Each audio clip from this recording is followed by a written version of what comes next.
Le requin évolue dans l'obscurité totale, à 600 mètres sous la surface de l'océan Arctique. La température de l'eau est de 1 degré Celsius, si froide que n'importe quel animal mourrait d'hypothermie en quelques minutes. La pression à cette profondeur serait fatale pour un être humain. Le requin, lui, s'en moque. Il nage dans ces eaux depuis bien plus longtemps que les États-Unis n'existent en tant que pays. Plus longtemps que Shakespeare n'a écrit ses pièces. Plus longtemps que l'invention de l'imprimerie. Ce requin a éclos aux alentours de 1505.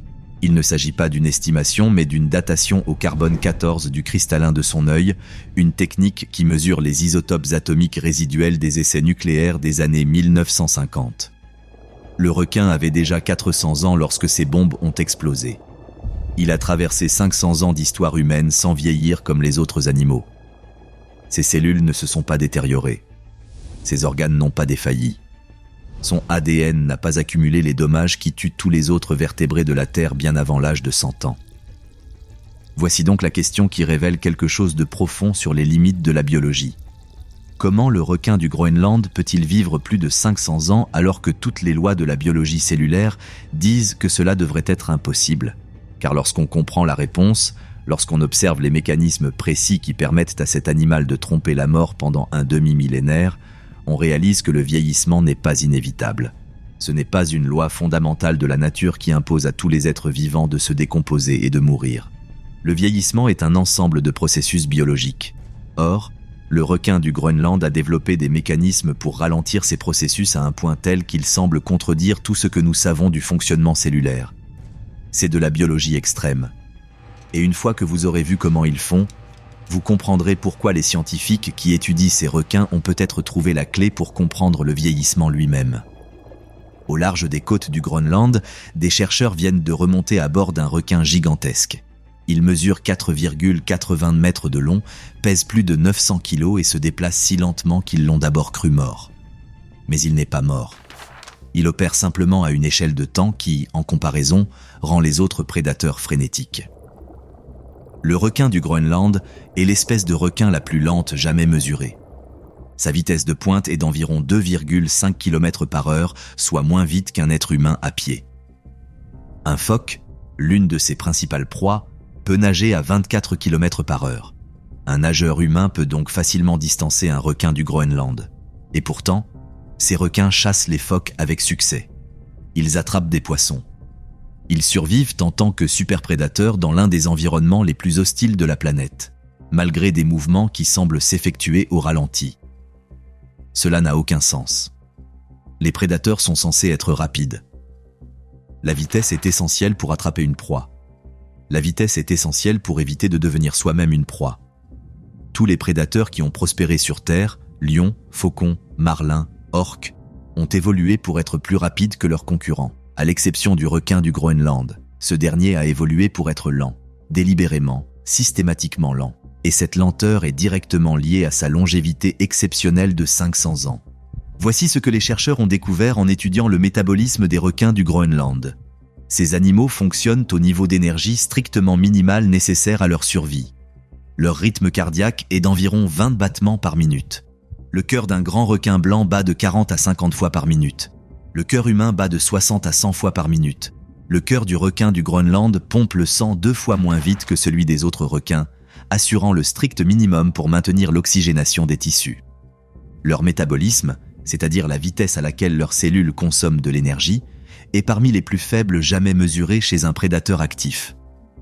Leur consommation d'oxygène est à peine supérieure à celle des animaux en état comateux. Leur physiologie est entièrement optimisée pour minimiser leur consommation d'énergie. Ils nagent lentement pour économiser leur énergie. Leur digestion est lente. Il leur faut des semaines pour digérer un seul phoque. Leur croissance est lente. Ils gagnent environ 1,5 cm par an. Et cela est important car il existe une relation fondamentale en biologie entre le métabolisme et la durée de vie. C'est ce qu'on appelle la théorie du rythme de vie. Et elle s'énonce ainsi. Plus le métabolisme d'un animal est rapide, plus sa durée de vie est courte. Prenons l'exemple d'une souris. Son cœur bat à 600 pulsations par minute. Son métabolisme est extrêmement rapide, elle consomme de l'énergie à une vitesse incroyable. Et les souris vivent environ 2 ans. Prenons l'exemple d'un éléphant. Son cœur bat 30 fois par minute. Son métabolisme est lent, ce qui lui permet de brûler l'énergie efficacement. et les éléphants vivent entre 60 et 70 ans. Ce schéma se vérifie chez presque toutes les espèces animales. Un métabolisme rapide est associé à une durée de vie courte, tandis qu'un métabolisme lent est associé à une longue durée de vie. Mais le requin du Groenland pousse ce phénomène à l'extrême, au point que cela devrait être impossible. Son métabolisme est si lent que, selon la théorie du rythme de vie, il devrait vivre plus longtemps que n'importe quel autre vertébré sur Terre. Et c'est le cas, avec une marge presque incroyable. Le plus vieux requin du Groenland, dont l'âge a été confirmé par datation au carbone 14, avait environ 512 ans au moment de sa mort. C'est plus vieux que n'importe quel autre requin, mais que n'importe quel autre vertébré jamais recensé. Plus vieux que les baleines boréales, qui peuvent vivre jusqu'à 200 ans. Plus vieux que les tortues géantes, dont la durée de vie maximale est d'environ 190 ans. Plus vieux que n'importe quel poisson, reptile, mammifère ou oiseau. Le requin du Groenland est le vertébré ayant la plus longue espérance de vie sur Terre.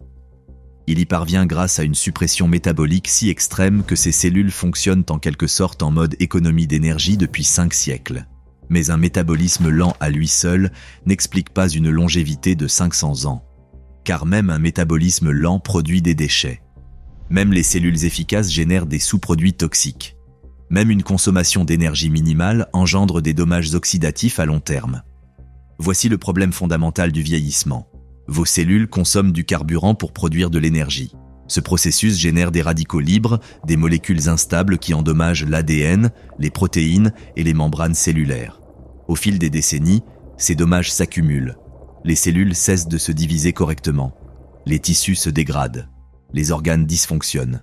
Vous vieillissez. Tous les animaux y sont confrontés. Même les métabolismes les plus lents ne peuvent y échapper complètement. Alors comment le requin du Groenland parvient-il à survivre aux dommages oxydatifs pendant 500 ans sans que ses cellules ne se désagrègent? La réponse réside dans quelque chose de si étrange que, lorsque les chercheurs l'ont découverte, ils ont cru avoir commis une erreur dans leur analyse. Le requin du Groenland possède des protéines qui ne se décomposent pas. Du tout. Pendant des siècles. Dans un laboratoire de recherche en eau profonde, des scientifiques examinent des échantillons de tissus de requins du Groenland d'âges différents. Ils étudient les protéines des cellules musculaires, cardiaques et oculaires afin de comprendre comment ces protéines conservent leur structure sur des périodes aussi longues. Leurs découvertes contredisent les principes fondamentaux de la biochimie. Les protéines normales ont une durée de vie limitée. Elles sont endommagées par l'oxydation, les radiations et l'usure naturelle. Les cellules compensent ce phénomène en dégradant constamment les protéines anciennes et en synthétisant de nouvelles. Le renouvellement protéique est un processus fondamental de la maintenance cellulaire. Mais dans les tissus du requin du Groenland, certaines protéines ne se renouvellent quasiment pas. Elles ont été synthétisées lorsque le requin était jeune et elles fonctionnent encore correctement 400 ou 500 ans plus tard. Cela ne devrait pas fonctionner. Les protéines sont des molécules fragiles. Elles adoptent des conformations tridimensionnelles spécifiques qui déterminent leur fonction. Si cette conformation est altérée, la protéine cesse de fonctionner. C'est comme une clé tordue. Elle ne rentre plus dans la serrure. D'une manière ou d'une autre, les protéines du requin du Groenland résistent à ces dommages. Elles conservent leur forme et leur fonction sur des échelles de temps qui détruiraient les protéines chez n'importe quel autre animal. Le mécanisme semble impliquer un phénomène appelé résistance à la glycation des protéines. La glycation se produit lorsque des sucres se fixent aux protéines, altérant leur structure et les empêchant de fonctionner correctement. C'est l'une des principales causes du vieillissement chez les mammifères. Les personnes diabétiques présentent une glycation accélérée, ce qui explique les symptômes de vieillissement prématuré liés au diabète. La plupart des animaux possèdent une certaine défense contre la glycation, mais elle est imparfaite. Au fil des décennies, les dommages causés par la glycation s'accumulent. Les protéines deviennent collantes et dysfonctionnelles. Les tissus se dégradent. Les requins du Groenland ont développé des protéines dont la structure moléculaire rend la glycation quasi impossible. Les sites de liaison où les sucres se fixent normalement sont protégés ou modifiés. Le mécanisme exact est encore à l'étude, mais le résultat est sans équivoque. Leurs protéines ne s'encrassent pas comme les nôtres. Elles résistent à l'un des processus fondamentaux du vieillissement qui détruit la fonction cellulaire chez tous les autres vertébrés. Mais la stabilité des protéines n'est que la première ligne de défense. Car même si les protéines ne se dégradent pas, l'ADN subit tout de même des dommages. Et les dommages à l'ADN constituent sans doute le mécanisme de vieillissement le plus critique de tous. Votre ADN contient les instructions nécessaires à la synthèse de toutes les protéines de votre corps. À chaque division cellulaire, la cellule doit copier cet ADN à l'identique. Or, la copie n'est pas parfaite. Des erreurs s'y glissent. Les rayons UV provoquent des mutations. Les substances chimiques toxiques endommagent les paires de base. Les radicaux libres issus du métabolisme normal brisent les brins d'ADN. Les cellules possèdent des mécanismes de réparation, des machines moléculaires qui analysent l'ADN à la recherche de dommages et les réparent. Mais ces mécanismes ne sont pas infaillibles. Avec le temps, les erreurs s'accumulent. Un ADN endommagé entraîne la dégradation de protéines, ce qui provoque un dysfonctionnement cellulaire et, finalement, le vieillissement. C'est pourquoi le risque de cancer augmente avec l'âge. Plus on vieillit, plus l'ADN est endommagé, ce qui augmente la probabilité qu'une cellule accumule suffisamment de mutations pour devenir cancéreuse. Et pourtant, les requins du Groenland vivent 500 ans sans que leur taux de cancer ne s'emballe. Ils ne sont pas immunisés contre le cancer. Des tumeurs ont été découvertes chez certains spécimens, mais leur taux de mortalité n'est pas aussi élevé que celui auquel on pourrait s'attendre pour des animaux ayant accumulé 5 siècles de dommages à leur ADN. Comment est-ce possible ? La solution semble résider dans des systèmes de réparation de l'ADN considérablement plus efficaces que ceux présents chez les autres vertébrés. Des chercheurs ont identifié chez le requin du Groenland des gènes codant pour des versions améliorées de protéines de réparation de l'ADN présentes chez d'autres animaux. Ces protéines de réparation améliorées agissent plus rapidement et avec plus de précision que leurs homologues chez les espèces à courte durée de vie. Elles détectent davantage d'erreurs et réparent plus de dommages. Elles préservent l'intégrité de l'ADN sur des échelles de temps qui entraîneraient une accumulation catastrophique de mutations chez tout autre animal. Mais voici ce qui rend cela vraiment remarquable. Ces systèmes de réparation ne réparent pas les dommages au hasard. Ils semblent privilégier les gènes critiques, ceux qui codent pour les protéines essentielles à la survie. Réfléchissez à ce que cela signifie. Le système de réparation de l'ADN du requin est suffisamment intelligent pour effectuer un tri. Si une cellule dispose de ressources limitées et ne peut pas tout réparer, elle se concentre sur les gènes les plus importants, ceux qui assurent sa survie et son fonctionnement. Cela évite le genre de défaillance catastrophique que l'on observe chez les mammifères vieillissants, où les systèmes critiques se détériorent parce que leur code génétique sous-jacent a été corrompu de manière irrémédiable. Et il y a une autre pièce au puzzle. Quelque chose de si bizarre qu'elle révèle à quel point la biologie des requins du Groenland est vraiment étrangère. Ils nagent avec de l'antigel dans le sang, littéralement. Des composés chimiques qui empêchent la formation de cristaux de glace dans leurs tissus. L'océan Arctique, où vivent ces requins, est si froid que le sang des poissons ordinaires gèlerait complètement. Pour survivre dans ces conditions, les requins du Groenland produisent de fortes concentrations de deux composés, l'urée et l'oxyde de triméthylamine. Ces composés abaissent le point de congélation de leur sang et de leurs tissus, leur permettant de rester liquides et fonctionnels à des températures qui tueraient n'importe quel autre grand prédateur. Mais voici le lien inattendu avec la longévité. Ces mêmes composés antigels semblent avoir des effets protecteurs sur les protéines et les structures cellulaires. L'urée à forte concentration agit comme un chaperon chimique, aidant les protéines à conserver leur conformation correcte en situation de stress. L'oxyde de triméthylamine contrecarre les effets déstabilisateurs de l'urée tout en offrant une protection supplémentaire contre les dommages protéiques. Ensemble, ces composés créent un environnement cellulaire incroyablement résistant aux dommages qui s'accumulent normalement avec l'âge.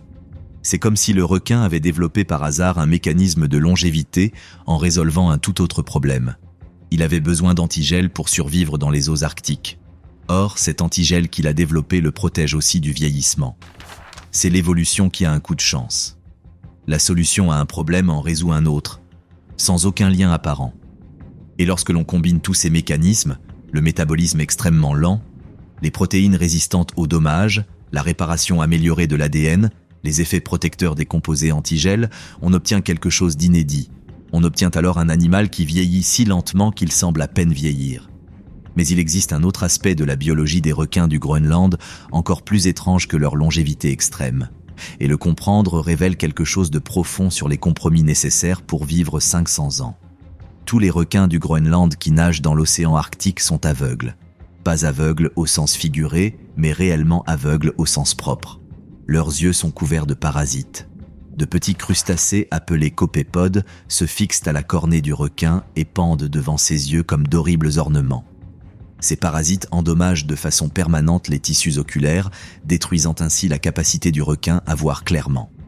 Et les requins sont impuissants. Ils ne peuvent se débarrasser des parasites. Leur système immunitaire est incapable de les éliminer. Ils nagent simplement dans l'obscurité la plus totale, les parasites leur rongeant les yeux et parviennent à chasser malgré leur incapacité à voir leur proie. Cela semble être un désavantage catastrophique. La vision est le principal moyen pour la plupart des prédateurs de localiser leur proie. Comment chasser efficacement si l'on est aveugle? Voici le lien avec leur longévité exceptionnelle. Le système immunitaire du requin du Groenland est faible, délibérément et systématiquement faible. Et cette faiblesse explique en partie leur longévité. Un système immunitaire performant est coûteux. Il nécessite une énergie constante pour maintenir les cellules immunitaires, produire des anticorps, détecter les menaces et réagir efficacement aux infections et aux parasites. Cette énergie doit bien provenir de quelque part.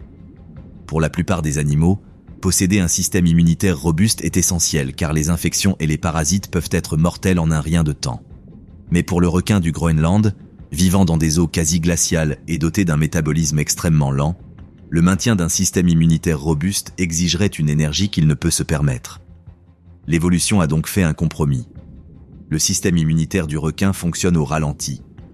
Il ne peut pas lutter efficacement contre les parasites ni éliminer les infections aussi rapidement que les autres requins. En revanche, il économise une quantité considérable d'énergie qui peut être consacrée à l'entretien et à la réparation cellulaire. C'est l'un des principes fondamentaux de l'allongement de la durée de vie révélé par la biologie des requins du Groenland. La longévité implique des compromis. On ne peut pas tout optimiser simultanément. Les ressources sont limitées et l'énergie dépensée pour un système est de l'énergie non disponible pour un autre. Le requin du Groenland a sacrifié ses fonctions immunitaires et s'est retrouvé aveugle et vulnérable aux parasites. Mais il a gagné 500 ans de vie. Et être aveugle s'avère être moins problématique qu'on ne le pense quand on vit de toute façon dans l'obscurité totale. À 600 mètres de profondeur, la lumière du soleil disparaît. La vision est quasiment inutile. Les requins qui voient et ceux qui ne voient pas évoluent dans le même environnement plongé dans l'obscurité la plus totale. Les requins du Groenland ont donc évolué pour chasser grâce à d'autres sens. Ils possèdent une ligne latérale incroyablement sensible, un organe qui détecte les variations de pression dans l'eau. Ils peuvent ainsi sentir un phoque nageant à 15 mètres de distance, rien qu'aux vibrations qu'il produit. Leur système olfactif est très développé, leur permettant de détecter la signature chimique de leur proie à des distances remarquables. Le sang dans l'eau, l'odeur d'un animal blessé, les déchets métaboliques, autant d'éléments qui constituent des pistes chimiques que le requin peut suivre. Ils possèdent des électrorécepteurs, des organes spécialisés qui détectent les champs électriques générés par les contractions musculaires de leur proie. Chaque battement de cœur, chaque mouvement musculaire, crée un infime signal électrique. Le requin du Groenland perçoit ces signaux et les utilise pour localiser ses proies avec une précision étonnante. Ces sens compensent si efficacement la cécité que les requins du Groenland restent des superprédateurs malgré leurs parasites. Ils chassent les phoques, les poissons et se nourrissent même de carcasses de baleines, utilisant des signaux chimiques pour localiser leur source de nourriture dans l'obscurité la plus totale. Mais cela révèle un élément crucial de leur stratégie de chasse et explique son efficacité compte tenu de leur longévité exceptionnelle. Les requins du Groenland ne poursuivent pas leur proie. Ils en sont incapables car ils sont trop lents. Ils les prennent en embuscade. Ils restent immobiles dans l'eau, économisant leur énergie, à l'affût. Un phoque passe à proximité, ignorant totalement qu'un redoutable prédateur rôde à quelques mètres. Le requin détecte les signaux électriques émis par les muscles du phoque, le suit grâce à des capteurs de pression et frappe au moment précis où il entre dans sa zone de frappe. L'attaque est fulgurante. Le requin, qui bougeait à peine, accélère soudain, les mâchoires grandes ouvertes, et saisit le phoque avant même qu'il puisse réagir. Le requin repasse alors en mode de consommation d'énergie minimale. Il a désormais suffisamment de nourriture pour tenir des semaines, voire des mois. Il n'aura plus besoin de chasser avant longtemps. Il reprend donc sa dérive, attendant, économisant chaque calorie possible. Cette stratégie de chasse est efficace grâce à leur environnement. Les profondeurs de l'océan Arctique sont si froides et obscures, et la nourriture si rare, que les prédateurs rapides ne peuvent y survivre. Le coût énergétique de la nage constante, de la recherche active et du maintien d'une température corporelle élevée est prohibitif. On dépenserait plus de calories à chasser qu'on en gagnerait grâce aux proies capturées. Mais le requin du Groenland, avec son métabolisme extrêmement lent et sa stratégie d'embuscade, prospère. Il ne dépense quasiment pas d'énergie à l'affût. Lorsqu'il capture une proie, celle-ci le nourrit pendant de longues périodes. Il s'agit d'une adaptation extrême à des environnements extrêmes, et c'est directement lié à leur longévité. Une tendance se dégage des recherches sur la longévité chez de nombreuses espèces. Les animaux qui vivent le plus longtemps sont presque toujours ceux qui vivent dans des environnements hostiles où l'énergie est rare. Les tortues des déserts où la nourriture est aléatoire. Les baleines boréales des eaux arctiques où les calories sont rares. Les rats taupes nus des tunnels souterrains où les ressources sont limitées. Ces environnements exercent une pression évolutive qui pousse à une efficacité énergétique extrême. Et cette efficacité, ce minimalisme imposé au métabolisme, tend à être corrélé à une longévité accrue. Le requin du Groenland a poussé ce phénomène à l'extrême. Il vit dans l'un des environnements les plus pauvres en énergie de la planète. Une eau si froide que son métabolisme est extrêmement ralenti. Des profondeurs si obscures que trouver de la nourriture exige des heures de patience. Un écosystème si hostile que seuls les prédateurs les plus efficaces y survivent. En réponse, elle a développé une biologie fonctionnant avec un minimum d'énergie pour une durée maximale. Chaque système est optimisé pour l'endurance plutôt que pour la performance. Métabolisme lent, immunité réduite, chasse aux proies, protéines résistantes, réparation de l'ADN améliorée. L'ensemble de ces caractéristiques contribue à créer un animal qui non seulement survit dans les profondeurs de l'Arctique, mais y prospère pendant des siècles. Mais cela soulève la question la plus importante concernant la longévité du requin du Groenland. S'il peut vivre 500 ans, pourquoi meurt-il ? Qu'est-ce qui tue réellement un requin du Groenland ? La réponse est inquiétante. Nous ne savons pas vraiment. Les chercheurs n'ont jamais documenté la mort d'un requin du Groenland de vieillesse de manière à pouvoir étudier les causes de ce décès.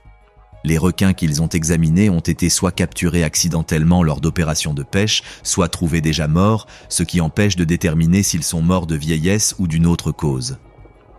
Rien ne prouve que les requins du Groenland subissent la sénescence, ce déclin progressif des fonctions qui caractérise le vieillissement chez les autres animaux. Les spécimens les plus âgés ne présentent aucun signe de détérioration de leur santé, aucune défaillance organique manifeste, aucun indicateur de leur état de santé qui s'affaiblit. Il est possible qu'ils soient biologiquement immortels. Non pas immortels au sens où ils ne peuvent pas mourir, évidemment, ils peuvent être tués par des prédateurs, des maladies ou des blessures, mais immortels au sens où le vieillissement lui-même pourrait ne pas les tuer. Si l'on prenait un requin du Groenland en bonne santé, âgé de 500 ans, et qu'on le protégeait de toute menace extérieure, il pourrait vivre 600 ans, ou 700, ou 1000 ans. Il n'y a peut-être pas de limite supérieure. Ce phénomène est appelé sénescence négligeable, et seuls quelques animaux en seraient dotés. Certains homards semblent ne jamais cesser de grandir et ne présentent aucun déclin lié à l'âge. Certaines espèces de méduses peuvent régresser à des stades juvéniles, et ce, potentiellement indéfiniment. Quelques espèces de tortues ne présentent aucune augmentation du taux de mortalité avec l'âge. Le requin du Groenland pourrait appartenir à ce groupe très sélect. Un animal à croissance lente, à maturation lente, à reproduction lente, et qui pourrait ne jamais mourir de vieillesse si des facteurs externes ne l'éliminent pas auparavant. Et cela a des implications profondes pour notre compréhension du vieillissement. Car si le requin du Groenland peut éviter la sénescence pendant 500 ans, voire plus, cela prouve que le vieillissement n'est pas inévitable. Il n'est pas fondamental que tous les êtres vivants finissent par se dégrader. Le vieillissement est un ensemble de processus biologiques. Dommages oxydatifs, dégradation des protéines, accumulation de mutations de l'ADN et dysfonctionnement cellulaire. Ces processus peuvent être ralentis, freinés, voire stoppés complètement. Le requin du Groenland en est la preuve vivante. Il démontre que la biologie des vertébrés peut être configurée de manière à prolonger considérablement leur durée de vie et, potentiellement, à éliminer complètement le vieillissement. Et les scientifiques qui étudient ces requins découvrent des mécanismes qui pourraient être transposables à d'autres espèces, peut-être même à l'homme. Les structures protéiques résistantes à la glycation pourraient éclairer le développement de médicaments prévenant les dommages protéiques liés à l'âge. Les systèmes de réparation de l'ADN améliorés pourrait révéler de nouvelles approches pour la prévention et le traitement du cancer. Les stratégies de suppression métabolique pourraient suggérer des interventions pour les maladies liées à l'âge et associées à un dysfonctionnement métabolique. Il ne s'agit pas de science-fiction. Il s'agit de rétro-ingénierie de la biologie existante en reprenant les mécanismes que l'évolution a découverts par tâtonnement au cours de millions d'années et en les adaptant à des fins médicales. Le requin du Groenland, nageant aveugle et lentement dans l'obscurité arctique, survivant pendant un demi-millénaire, représente l'une des études de cas les plus prometteuses en matière de recherche sur la longévité. Car il ne s'agit pas seulement de vivre plus longtemps que les autres vertébrés, il conserve toutes ses fonctions pendant toute cette période. Un requin du Groenland de 500 ans ne survit pas péniblement. Il chasse encore, il se reproduit encore. Il est toujours un super prédateur pleinement fonctionnel. Il ne s'agit pas d'une longévité accrue assortie d'un déclin progressif, mais d'une longévité en bonne santé, permettant de rester capable et fonctionnel pendant des siècles. C'est ce qui rend la biologie des requins du Groenland si précieuse à comprendre. Ils ne se contentent pas de survivre pendant 500 ans, ils prospèrent depuis 500 ans. Chaque mécanisme qu'ils utilisent pour y parvenir, le métabolisme ultra-lent qui minimise les dommages oxydatifs, les protéines résistantes aux dommages qui maintiennent leur fonction pendant des siècles, la réparation améliorée de l'ADN qui empêche l'accumulation de mutations, les composés antigels protecteurs qui stabilisent les structures cellulaires, les compromis énergétiques qui sacrifient la fonction immunitaire au profit du maintien cellulaire, représentent une cible potentielle pour des interventions visant à améliorer la longévité chez d'autres espèces. Nous ne pouvons pas reproduire leur biologie dans son intégralité. L'être humain ne peut pas ralentir son métabolisme au point d'atteindre celui du requin du Groenland sans mourir. Nous ne pouvons pas saturer notre sang de composés antigels. Nous ne pouvons pas accepter d'être aveugles et vulnérables aux parasites. Mais nous pourrions nous inspirer de certains aspects de leur stratégie, améliorer nos systèmes de réparation de l'ADN, développer des médicaments qui protègent les protéines de la glycation et trouver des moyens d'optimiser la maintenance cellulaire sans compromis majeur. Le requin du Groenland est un modèle de longévité extrême, et nous commençons à peine à comprendre comment il y parvient. Comment le requin du Groenland peut-il vivre plus de 500 ans? Son organisme vit lentement. Chaque système fonctionne à un niveau minimal durable, consommant le moins d'énergie possible et générant un minimum de dommages oxydatifs. Elle protège ses protéines grâce à des structures moléculaires qui résistent à la glycation et à la dégradation qui détruisent la fonction cellulaire chez d'autres animaux. Elle répare son ADN grâce à des systèmes perfectionnés qui maintiennent l'intégrité génétique au fil des siècles, empêchant ainsi l'accumulation de mutations qui conduisent au cancer et au dysfonctionnement cellulaire. Il utilise des composés antigels indispensables à la survie en Arctique qui, par ailleurs, assurent une protection cellulaire contre les dommages liés à l'âge. Elle implique des compromis brutaux, sacrifiant la fonction immunitaire et finissant par devenir aveugle à cause des parasites, mais redirigeant cette énergie économisée vers l'entretien et la réparation. Et elle vit dans un environnement si hostile que seule une efficacité extrême permet sa survie, créant une pression évolutive qui a sélectionné les mécanismes mêmes qui permettent une longévité extrême. Le requin du Groenland n'a pas évolué pour vivre 500 ans parce que la longévité était un avantage. Il a développé une biologie ultra efficace pour survivre dans les profondeurs de l'océan Arctique. Et cette efficacité lui a permis d'atteindre une longévité qui surpasse celle de tous les autres vertébrés terrestres. C'est l'évolution qui résout un problème et crée par hasard quelque chose d'extraordinaire. Un animal qui semble défier les lois du vieillissement, qui conserve ses fonctions sur des échelles de temps qui couvrent des civilisations humaines et qui pourrait même ne pas avoir de durée de vie maximale. Chaque requin du Groenland qui nage dans l'obscurité en ce moment aurait pu être en vie lorsque Christophe Colomb a navigué vers les Amériques. Lors de la chute de l'Empire aztèque. Lorsque Galilée a observé le monde à travers sa lunette astronomique. Lorsque Napoléon a envahi la Russie. Ils étaient là, dérivant dans les eaux arctiques, chassant les phoques, survivant, tandis que l'histoire humaine se déroulait dans le monde d'en haut. Et ils seront probablement encore là, dans des siècles, bien après la disparition de tous les êtres vivants d'aujourd'hui, toujours en train de nager, toujours en train de chasser, toujours en train de défier toutes nos idées reçues sur la durée de vie possible d'un vertébré. C'est de la biologie extrême. C'est la vie à la limite absolue des capacités des systèmes cellulaires. Et c'est pourquoi le requin du Groenland représente l'une des études de cas les plus importantes en sciences de la longévité. Car cela prouve que 500 ans, Ce n'est pas seulement possible, c'est réel. Cela se produit en ce moment même, dans les profondeurs obscures de l'Arctique, chez un animal qui semble avoir disparu depuis des siècles, mais qui continue de nager. Et si nous parvenons à comprendre comment, nous pourrions découvrir que les limites que nous considérions comme fondamentales, que le vieillissement est inévitable, que le déclin cellulaire est inéluctable, que la durée de vie est fixée par la biologie, ne sont pas du tout des limites. Ce ne sont que des problèmes qui attendent les solutions adéquates. Et le requin du Groenland les a déjà trouvés.